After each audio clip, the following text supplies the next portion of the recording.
दोस्तों, भोजपुरी स्टार पवन सिंह लोकसभा का चुनाव लड़ेंगे। पवन सिंह ने सोशल मीडिया पर इसका ऐलान किया कि वो काराकाट से चुनाव लड़ेंगे।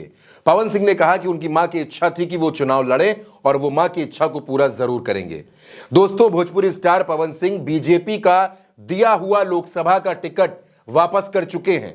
बीजेपी ने पवन सिंह को आसनसोल से टिकट दिया था, लेकिन पवन सिंह ने 24 घंटे के अंदर ही वो टिकट वापस कर दिया था। दोस्तों, ऐसा नहीं है कि पवन सिंह बीजेपी से चुनाव नहीं लड़ना चाहते थे। पवन सिंह ने नितिन गडकरी से, विनोद तावड़े से, इन दोनों नेताओं से मुलाकात की थी और अपनी इच्छा जता दी थी चुनाव लड़ने की। लेकिन चर्चा यह थी कि पवन सिंह आरा से चुनाव लड़ना चाहते थे और बीजेपी उनको आसनसोल से चुनाव लड़ा रही थी। आसनसोल यानी शत्रुघ्न सिन्हा के सामने। पवन सिंह ने उस वक्त टिकट लौटा दिया और उस वक्त उन्होंने चुप्पी साध ली। लेकिन अब पवन सिंह ने ऐलान किया है कि वो काराकाट लोकसभा सीट से चुनाव लड़ेंगे। दोस्तों, काराकाट की सीट को एनडीए में भारतीय जनता पार्टी ने अपने सहयोगी उपेंद्र कुशवाहा को दिया है। उपेंद्र कुशवाहा पिछला चुनाव यहां से हारे हैं, जबकि 2014 में वो इस सीट से चुनाव जीते थे। उपेंद्र कुशवाहा यहां पर चुनाव लड़ रहे हैं, यानी पवन सिंह उपेंद्र कुशवाहा की मुश्किलें बढ़ाते हुए नजर आएंगे अगर वो चुनाव लड़ते हैं।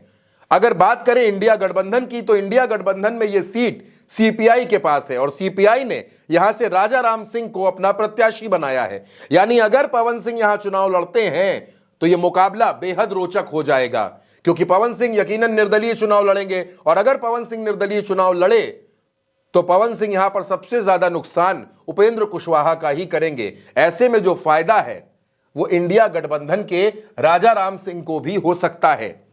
दोस्तों, पवन सिंह भोजपुरी के स्टार हैं और लंबे वक्त से सोशल इवेंट्स में, पॉलिटिकल इवेंट्स में एक्टिव नजर आ रहे थे।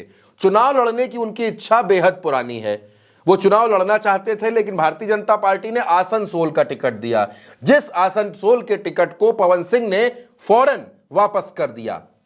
चर्चा हुई कि पवन सिंह को बिहार की किसी सीट पर बीजेपी टिकट देगी, लेकिन बीजेपी ने उनको कहीं से टिकट नहीं दिया।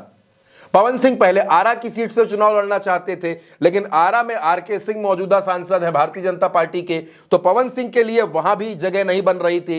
ऐसे में जब पवन सिंह को लगा कि कहीं से भी चुनाव लड़ने की संभावना नहीं बन रही है, तो पवन सिंह ने निर्दलीय ही चुनाव लड़ने का ऐलान कर दिया है।